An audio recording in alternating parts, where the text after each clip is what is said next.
भारत के साथ व्यापार के लिए अमेरिकी राष्ट्रपति हर हथकंडा अपनाने को तैयार हैं। वो चाहे मीडिया कंट्रोवर्सी की बात हो या फिर पाकिस्तान से डील, भारत पर 25% टैरिफ और भारत पाकिस्तान के बीच हालिया घटनाक्रम और सीज फायर।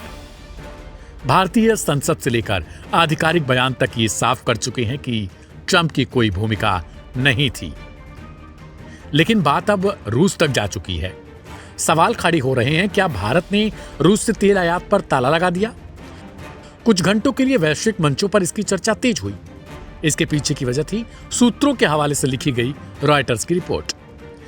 हालांकि कुछ घंटों बाद ही न्यूयॉर्क टाइम्स की रिपोर्ट ने इसे खारिज कर दिया और कहा गया कि भारत ने स्पष्ट तौर पर यह कहा है वह रूस से तेल खरीद जारी रखेगा। हालांकि एक और थियरी है कि रूस अमेरिका को भी तेल की कमी का नुकसान करवा सकता है। इधर जैसे ही ट्रंप ने रूस से तेल खरीदने वाले देशों पर 100% तक टैरिफ्स की धमकी दी, एक नई रिपोर्ट ने सवाल खड़ा किया। क्या मॉस्को सीपीसी पाइपलाइन बंद कर सकता है? भारत, जो अब रूस का सबसे बड़ा खरीदार है, प्रतिदिन 20 लाख बैरल तक की आपूर्ति करता है। विश्व आपूर्ति का तकरीबन 2% हिस्सा है। जेडीपी बैंक जेपी मॉर्गन की चेतावनी है कि अगर भारत अपना रूसी तेल आयात बंद करता है तो रूस यूएस और वेस्टर्न ऑयल कंपनियों जैसे चेवरॉन और एक्सॉन के साझेदार वाले इस कैस्पियन पाइपलाइन को बंद कर सकता है। Aim right, achieve big. At KR Mangalam University, we provide you the platform to turn your dreams into reality. At KR Mangalam University. जिससे वैश्विक तेल आपूर्ति में करीब 3.5 मिलियन बैरल प्रतिदिन यानी 3.5% की कमी आ सकती है, जो पूरी वैश्विक अर्थव्यवस्था के लिए खतरनाक हो सकती है। रूस की आर्थिक स्थिति पहले से ही दबाव में है। जून में तेल और गैस रेवेन्यू में करीब 34% की गिरावट दर्ज हुई और जुलाई में यह और भी नीचे आने की आशंका है।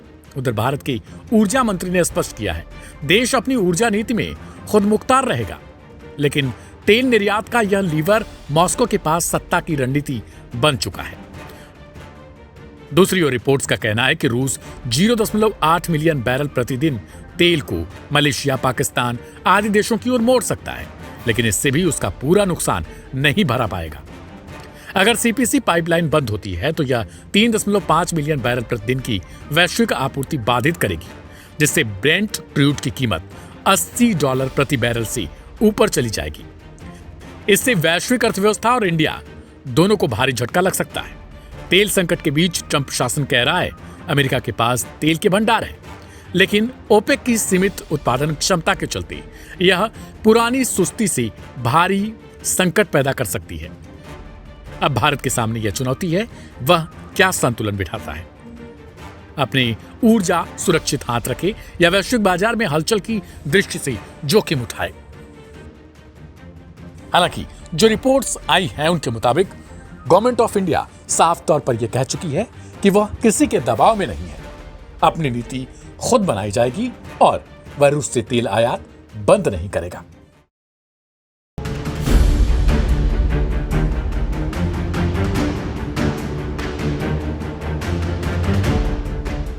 दुश्मनों की भाषा जब खुद अपने बोलने लगे तो विश्वास एक पल के लिए नहीं होता, लेकिन जब उनका इतिहास खोजते हैं तो पता लगता है असल में अपने ये नहीं, इनसे कई गुना बेहतर दुश्मन ही है।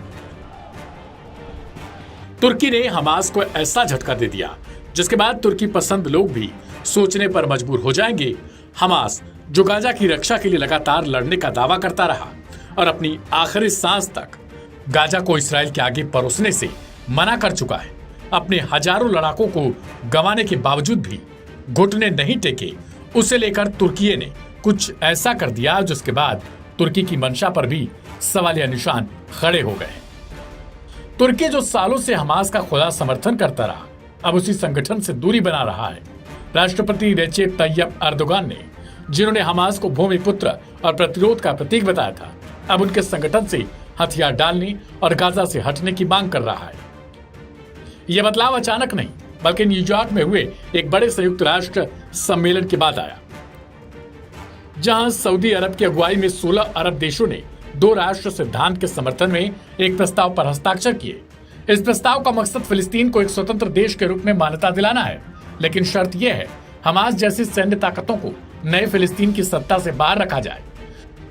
तुर्की ने भी इस प्रस्ताव पर दस्तखत कर दिए, जिससे पूरी दुनिया को हैरान कर दिया है, क्योंकि वही तुर्की था जिसने सालों तक हमास के नेताओं को न सिर्फ शरण दी बल्कि नागरिकता तक दी। इस यूटर्न को लेकर सवाल खड़े हो गए, क्या तुर्की ने हमास से धोखा कर दिया या यह एक रणनीतिक बदलाव है? असल में इस बदलाव के पीछे सिर्फ विचारधारा नहीं, कूटनीति और वैश्विक दबाव का बड़ा खेल है। Aim right, achieve big. At KR Mangalam University, we provide you the platform to turn your dreams into reality. At KR Mangalam University. तुर्की एक नेटो सदस्य देश है और अमेरिका बार बार उसे हमास को समर्थन देने पर चेतावनी देता रहा। साल 2024 की शुरुआत में जब अमेरिका ने तुर्की की आलोचना की, तब से ही संकेत मिलने लगे थे कि एर्दोआन सरकार अब हमास को खुले मंच पर समर्थन देने से पीछे हट रही है। इसके अलावा तुर्की की अर्थव्यवस्था इन दिनों दबाव में है और इसे पश्चिमी देशों के निवेश, व्यापार और पर्यटन की सख्त जरूरत है। ऐसे में हमास जैसे विवादित संगठन के साथ खुलकर खड़ा रहना तुर्की के लिए आत्मघाती हो सकता था। न्यूयॉर्क घोषणा पत्र पर दस्तखत करके तुर्की ने एक ऐसा रास्ता चुना है जिसमें वह फिलिस्तीन का समर्थक बना रह सकता है, लेकिन हमास की सैन्य भूमिका से दूरी बना सकता है। यह उस संतुलन का हिस्सा है जिसमें एक ओर मुस्लिम दुनिया की भावनाएं और दूसरी ओर वैश्विक राजनीति की हकीकत।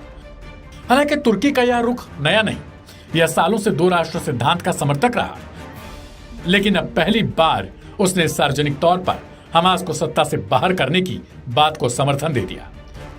यह बदलाव उस समय आया जब मध्य पूर्व के कई देश हमास से थक चुके और फिलिस्तीन को एक स्थायी राजनीतिक ढांचे में ढालना चाहते हैं। सऊदी, जॉर्डन और मिस्र जैसे देश पहले ही हमास को एक बाधा मान चुके हैं। अब तुर्की भी उसी पंक्ति में खड़ा हो गया। एर्दोआन का यह रुख कई लोगों के लिए धोखा हो सकता है, लेकिन अंतर्राष्ट्रीय मंचों पर यह एक जिम्मेदार रणनीतिक कदम तुर्की की तरफ से बताया गया। फिलिस्तीन की आजादी की लड़ाई में अब फोकस हथियारबंद प्रतिरोध से हटकर राजनीतिक समाधान की ओर जाने लगा और तुर्की नई दिशा में खुद को स्थापित करना चाहता है। शायद यही वजह है कि आज एर्दोआन के लिए हमास भूमिपुत्र नहीं बल्कि एक बाधा बन चुका है। देखना दिलचस्प होगा कि आखिरकार हमास अब इस नए संकट से कैसे निपटता है।